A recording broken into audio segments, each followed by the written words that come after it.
কেউ আইসা বলে একটা পদ্ম ফুল বানায়, একটা পদ্ম ফুল। আর কেউ বা আইসা বলে ভাই আমার পাড়ার দিয়েছেন, পিছন দিয়ে একটু নাম লিখা দেন, এরকম কিছু আছে।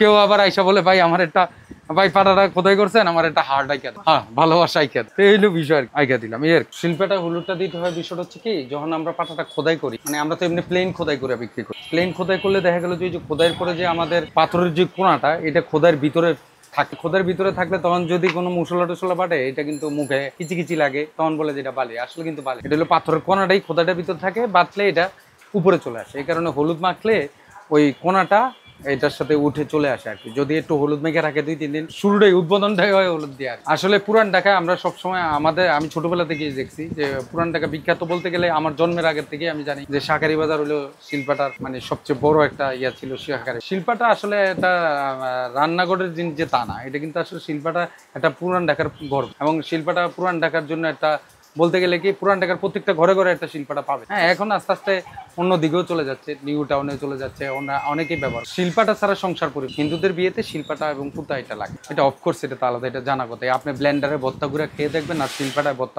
আপনি তফাৎ আপনি স্বাদেই বুঝবেন। শিল্পাটা যদি একটা জিনিস ভর্তা করেন, এটা কিন্তু মিনিশ হয়ে, ব্লেন্ডারে করেন এটা কিন্তু ছাপা ছাপা, এটা আপনার টেস্টও আপনি অন্যরকম না। ব্লেন্ডারে এসে খাওয়া মারতে পারেন, এটা সত্য কথা। কারণ বিশ্বের যে দাঁত দরকার সে এমনি করে। ওই যে একটা বাংলা কথা আছে তো, আসলে এখন বললে হয়তো এটা খারাপ শোনা যায়, এটা একটা কবির মতো কথা আর কি, যে ওই এখনকার ফ্যামিলি হয়ে গেছে এরকম, আমার মা চাচিরা আসছিল চাকরানি, আমার বউ হয়েছে জমিদার। বিষয়টা হয়ে গেছে এরকম, প্রথাটা হয়ে গেছে। কারণটা হচ্ছে কি, আমি আমার নিজের চোখে দেখছি আমার মা আমার চাচিরা এরকম বড় বড় পাটার মধ্যে আগে মরিচ ভর্তা করতো, হলুদের গুঁড়ো করতো বাইটা, তারপরে মশলা দিত, মরিচের মধ্যে বাইটা ইয়া দিত, এগুলা করতো।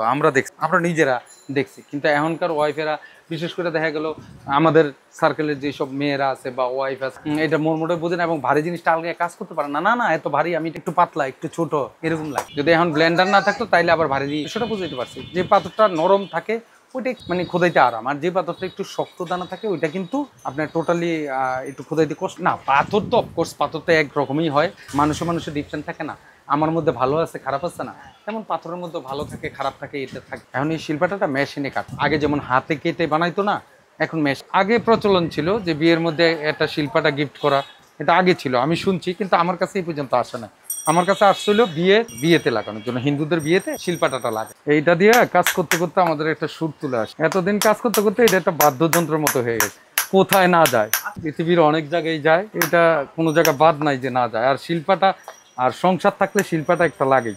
পাটা পুতা কিন্তু কাজ করার মধ্যে একটা ব্যায়াম আছে, এটা জানেন? যখন এটা ভর্তাটা পিষে না, এটা আগে পিষে যে নেয়, এনে কিন্তু এটা পুরো শরীরটা কিন্তু এটা জাগি খায়, এটা কিন্তু একটা এক্সারসাইজ।